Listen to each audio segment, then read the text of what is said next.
बहुत बहुत धन्यवाद। सबसे पहले तो मैं खरखोदा हलके के गांव बरोना की पावन धरती को प्रणाम करती हूँ। साथ ही साथ हम सब मिलके दादा खेड़ा की जय हो।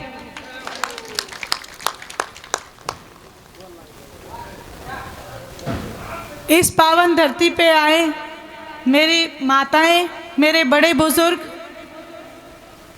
मेरी बहनें, मेरे भाई और देश का उज्जवल भविष्य, प्यारे बच्चों, मैं आप सबका दिल से अभिनंदन करती हूँ, स्वागत करती हूँ, धन्यवाद करती हूँ। वहीं आज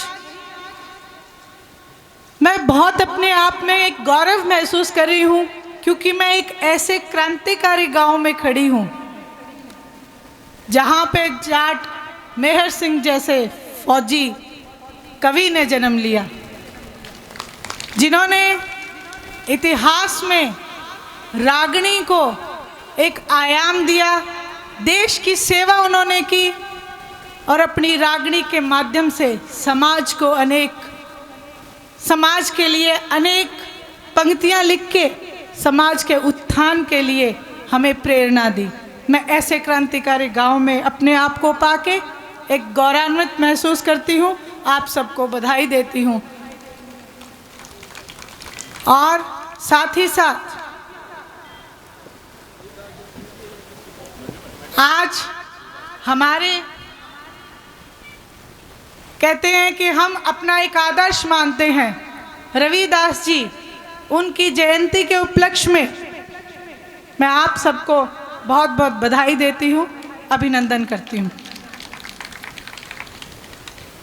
हमारे प्रभारी, सोनीपत जिला के प्रभारी विजेंद्र रेड्डू जी, जिन्होंने अभी एक बहुत ही, मैं इनके बारे में एक बात हमेशा कहती हूँ कि ये हमेशा तथ्य के आधार पे, आंकलन के आधार पे, आंकड़ों के आधार पे बात करते हैं। तो जैसा इन्होंने कहा कि 11 गुना हमारे ऊपर, हमारी पॉकेट पे 11 गुना महंगाई का बोझ पड़ चुका है, तो आप आंकलन करके देखना, वो 11 से कहीं भी कम नहीं मिलेगा, 11 से ज़्यादा ही आपको मिलेगा। और कृष्ण मलिक जी, जिला अध्यक्ष, जिन्होंने दिन रात पार्टी को अपना समय दिया, पूरी उम्र जब भी ये जिक्र करते हैं कि हमने चौटाला साहब का राज भी देखा और जो ये विघटन भी देखा, तो ये एक ऐसे गवाह हैं हमारे बीच में जो पार्टी की नीतियों को आपके बीच हमेशा लाते रहे हैं और हमेशा लाते रहेंगे।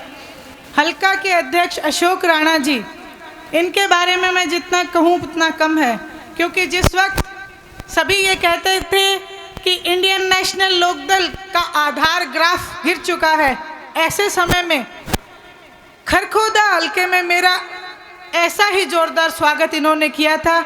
इतने ही अधिक संख्या में मेरी माताएं, बहनें वहां पहुंची थी, तो मैं इनका दिल से धन्यवाद करती हूं, अभिनंदन करती हूं।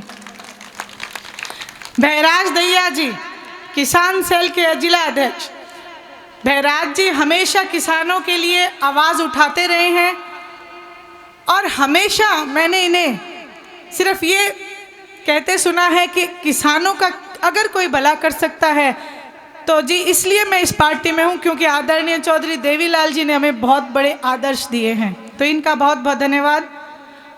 हमारे जिला की अध्यक्षा महिला सेल की राजबाला जी, किसी समय हमें ये था कि हम इंडियन नेशनल लोकदल की महिला विंग को कैसे मजबूत करें, तो ऐसे में बहन राजबाला का जब नाम आया तो हमें बड़ी खुशी के साथ कहती हूँ कि आज आए दिन सोनीपत में महिला शक्ति का ग्राफ, हमारी पार्टी में आस्था बढ़ती जा रही है, इसलिए राजबाला का बहुत बहुत धन्यवाद।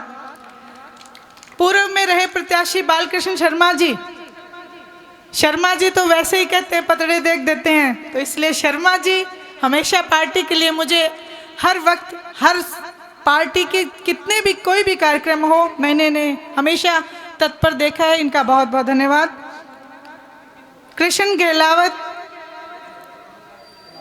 कुणाल, अच्छा, ये युवा का हमारा बेटा है ये कुणाल भी हमेशा इसी उसमें रहता है कि भी मैं कैसे युवाओं को संगठित करूं और पार्टी में ज़्यादा से ज़्यादा युवाओं के लिए ये योगदान देता है। इसका बहुत बहुत धन्यवाद। बलवान नंबरदार जी, सुखबीर जी दैया जॉन के प्रधान, हालांकि इनके घर में इनकी पत्नी बीमार है, लेकिन पार्टी के लिए इन्होंने कभी भी एक समय 1 मिनट के लिए वो अपनी पत्नी की दवाई की पर्ची को पॉकेट में लेके मुझे मिले, बोले जी मैं अब जाऊंगा दवाई लेके आऊँगा। पहले प्रोग्राम का इन्होंने ध्यान किया, इसके लिए मैं इनका दिल से धन्यवाद करती हूँ। बहुत बहुत धन्यवाद। जोरावर बरोड़ा जी, जोरावर सिंह से पहली मुलाकात मेरी खरखोदा हल्के में पहली बार चुनरी चौपाल में हुई थी। तब से लेके अब तक मैंने इनको और इनकी पुत्री को हमेशा, पुत्री का नाम आरती को मुझे इन्होंने मिलाया। मुझे युवा लड़की देख के दिल से खुशी हुई, क्योंकि युवाओं में आजकल राजनीति के प्रति रुझान कम है, लेकिन वहीं आरती का एक जो जोश है वो काबिले तारीफ है। इसलिए जोरावर सिंह जी का और आरती का मैं दिल से धन्यवाद करती हूँ। अभी मुझे राजो भी बता रही थी कि पूरे खरखोदा हल्के पे हर एक महिला से इनकी मुलाकात है, इन्होंने सिलाई सिखाई है। तो मैं राजो देवी जो हमसे जुड़ी हैं उनका बहुत बहुत धन्यवाद। जय सिंह दैया जी, आरती देवी जी, विनोद चौहान जी, विक्की दैया जी, प्रमोद राठी जो हमारे युवा जिला अध्यक्ष हैं झज्जर से, वो इस प्रोग्राम में आए, उनका मैं दिल से धन्यवाद करती हूँ, अभिनंदन करती हूँ। वहीं साथ ही साथ जैसा कि मुझे ज़रूर लेना चाहिए, हमारे बीच राजेश राणा जी भी हैं, जिनके पास मैं हमेशा आती हूँ तो कहती हैं बेटी बस एक बार यही चाहती हूँ कि पूरे हरियाणा की महिला को अपने साथ जोड़ ले, उसके बाद देख तू फिर हमारा वही राज दोबारा आएगा जो हम चहक के बोलेंगे कि चौटाला का राज राज होता था। आज आप सब लोगों का मैं दिल से धन्यवाद इसलिए भी करती हूँ कि इंडियन नेशनल लोकदल की आप रीढ़ की हड्डी के रूप में हो और पार्टी के लिए दिन रात अभी एक के बाद एक प्रोग्राम पार्टी कर रही है, लेकिन हर प्रोग्राम में इजाफा होता हुआ दिखाई दे रहा है। मैं पीछे जींद में भी प्रोग्राम करके आई हूँ, पिछले से ज़्यादा 3 गुना ज़्यादा भीड़ से लोग आ रहे हैं और पार्टी के लिए अपनी आस्था व्यक्त कर रहे हैं। आज आप लोगों के बीच आके मैं ये दावे से कह सकती हूँ कि आने वाला समय वाकई में इंडियन नेशनल लोकदल का है। उसके कारण भी हैं। मैंने हमेशा चौटाला साहब को एक बात कहते सुना है कि कांग्रेस और भारतीय जनता पार्टी एक नागनाथ है और एक सांपनाथ है।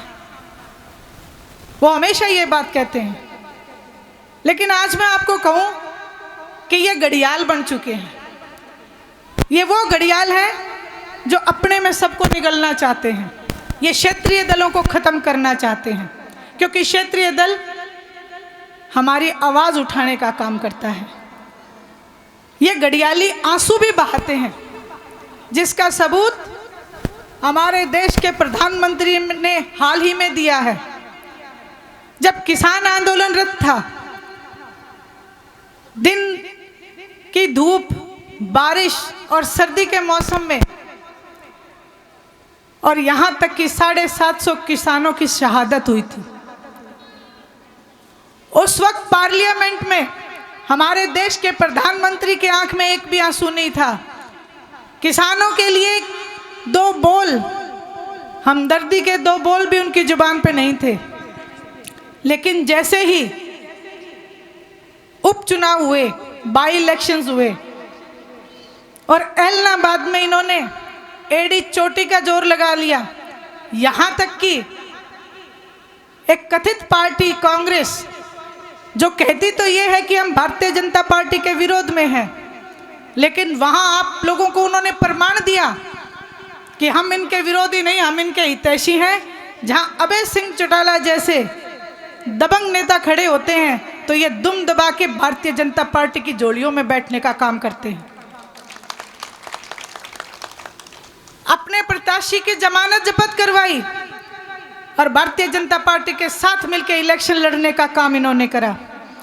वहाँ जब बाई इलेक्शन में इन्हें दोनों पार्टियों को मुंह की खानी पड़ी, हर जगह भारतीय जनता पार्टी हर स्टेट में जब बाई इलेक्शन आ रही तो फिर इनके घड़ियाली आंसू शुरू हुए। देश के प्रधानमंत्री कहते ये हमने सुने कि मुझसे गलती हो गई। ये गलती उन्होंने ऐसे नहीं मानी, ये गलती उन्होंने यूपी और पंजाब के चुनावों को देखते हुए मानी। यहाँ भी इनका अपना स्वार्थ, अपने स्वार्थ के वशीभूत होके ये घड़ियाली आंसू बहाते हैं। इन्हें हमारी आम जनता से कोई सरोकार नहीं है।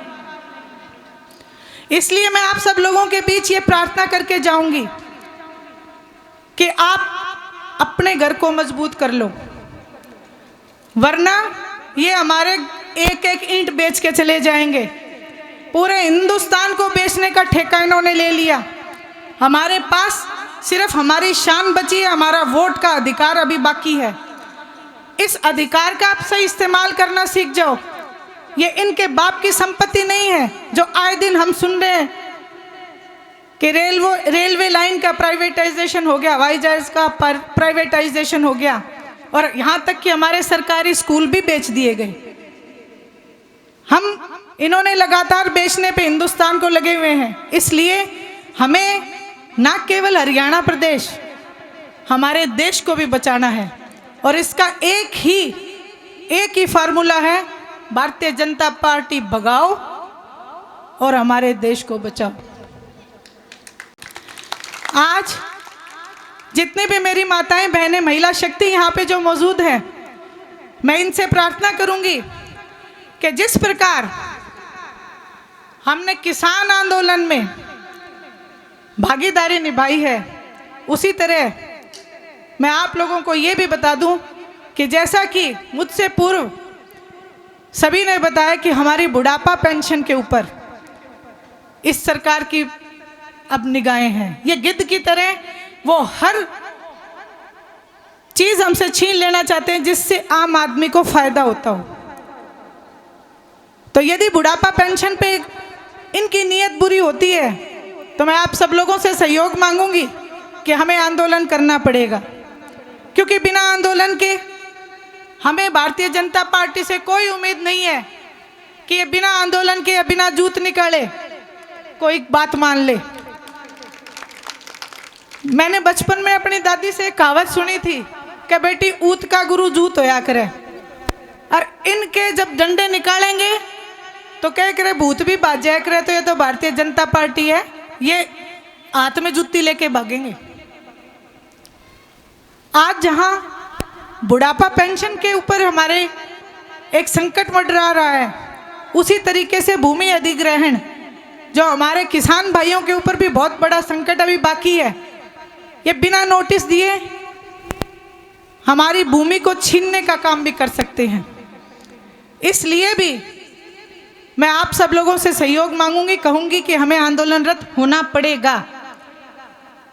वहीं मैं ओम प्रकाश जी चौटाला के बारे में उनका संदेश आप सब लोगों को जरूर दूंगी कि जब वो जेल से बाहर आए तो उन्होंने एक बात बोली कि अभी तो 3206 नौकरियां दी हैं, अरे इनके पसीने छुटा दिए और ये मुझे जेल में करा के आए हैं, लेकिन अब मैं बाहर आ गया, आप अपनी सरकार बनाओ, मैं हर घर के साथ एक नौकरी देने का काम करूंगा। अभी मेरी एक बहन जिन्होंने पार्टी को ज्वाइन भी किया है, अभी वो कह रही थी कि हमारे बच्चों से फीस ले ली जाती है, ठग लिए जाते हैं, लेकिन नौकरियां नहीं दी जाती। तो वो आदरणीय ओम प्रकाश जी चौटाला की सरकार को याद करते हुए कहती हैं कि जल्दी से जल्दी अपना राज बनाओ ताकि हमारे बच्चों को नौकरियां मिल सके। इसलिए आप सब लोग साथ देना और हमारा राज बनाने का काम करना। वहीं उनके बारे में मैं जितना कहूँ उतना कम है। मैं तो ये कहती हूँ कि वो चौटाला परिवार के द्रोणाचार्य भी हैं, हमारे हरियाणा प्रदेश के भीष्म पितामह भी हैं। द्रोणाचार्य इसलिए कहूँगी क्योंकि उन्होंने वो हर सीख अपनाई जो आदरणीय चौधरी देवीलाल जी ने जन कल्याण के लिए चलाई। उन्होंने कभी भी जनता की भलाई के विरुद्ध काम नहीं किया। और भीष्म पितामह इसलिए कहूँगी क्योंकि वो हर बार ये कहते हैं कि मैं आदरणीय चौधरी देवीलाल जी के सपनों का हरियाणा बनाना चाहता हूँ। तो एक बाप के सपने को साकार करना भीष्म पितामह से ज़्यादा कोई नहीं कर सकता। आप सब लोगों के बीच मैं बहुत लंबा नहीं बोलूँगी क्योंकि आप सब लोग गर्मी में बैठे हो, लेकिन मैं आप सब लोगों को देख के मेरे मन में उत्साह है और मैं ये चाहती हूँ कि पूरा हरियाणा प्रदेश, क्योंकि आप सब हमारा परिवार हो, हरियाणा प्रदेश से कोई राजनीतिक नाता नहीं है, एक पारिवारिक नाता है। और जहाँ परिवार को तकलीफ होगी, दुख होगा, तो हमारे दिल में दर्द होता है। इसलिए आप सब लोगों के बीच आपका सहयोग मांगने बार बार आते रहे हैं और आते रहेंगे। लेकिन आपको मैं ये बता दूं, जैसा कि रेड्डू साहब ने कहा, जैसा कि बालकृष्ण शर्मा जी ने कहा, किस जितनी भी जन कल्याण की नीतियां चली हैं वो आपके अपने नेताओं की चलाई हुई है।